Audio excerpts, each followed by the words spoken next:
एक काला अध्याय आज से ठीक 50 वर्ष पूर्व आज के दिन ही देर रात्रि में हुआ था, जब कांग्रेस की तत्कालीन सरकार ने भारत के संविधान का गला घोंटते हुए लोकतंत्र को पूरी तरह समाप्त करने की साजिश रची थी।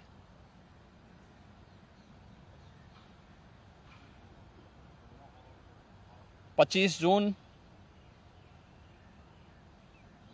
1975 रात के अंधेरे में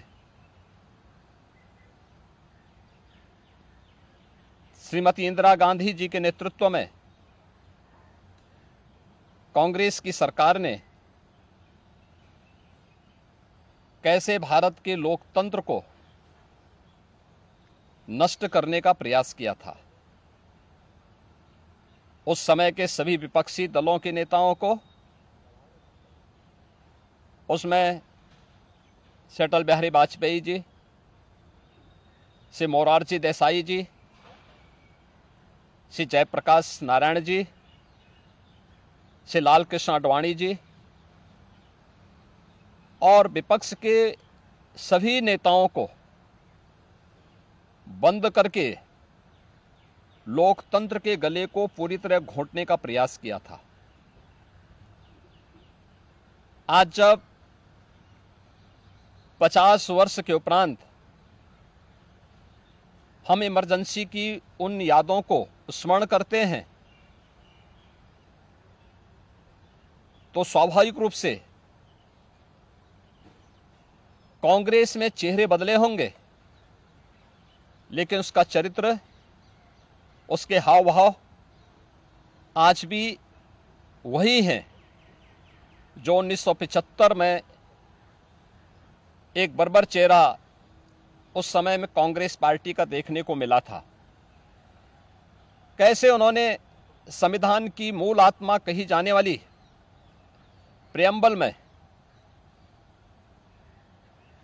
संशोधन करके उसकी आत्मा को नष्ट करने का प्रयास किया था। कैसे कांग्रेस ने उस समय देश के नागरिकों के मौलिक अधिकारों को पूरी तरह प्रतिबंधित कर दिया था। कैसे न्यायालय के अधिकारों को कांग्रेस पार्टी ने उस समय में बंधक बना के रख दिया था। और आज भी कांग्रेस पार्टी में भले ही नेतृत्व बदला हो, लेकिन उसका चेहरा बदला हो, लेकिन चरित्र तो उसका आज भी वही है।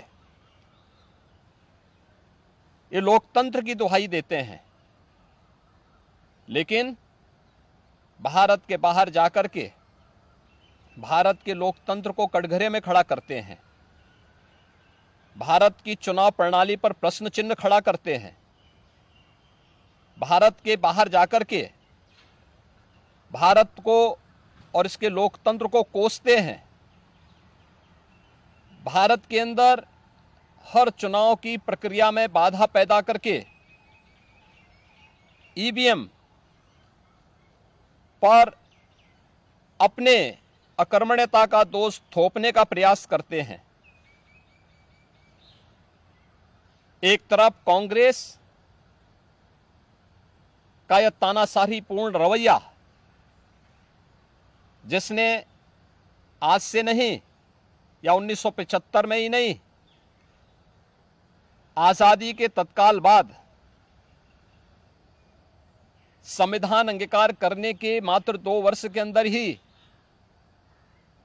देश के संविधान में संशोधन करके धारा 370 को उसमें जबरन डाल करके देश के अंदर देश की अखंडता को चुनौती देने वाली धारा 370 को डालने का प्रयास किया था।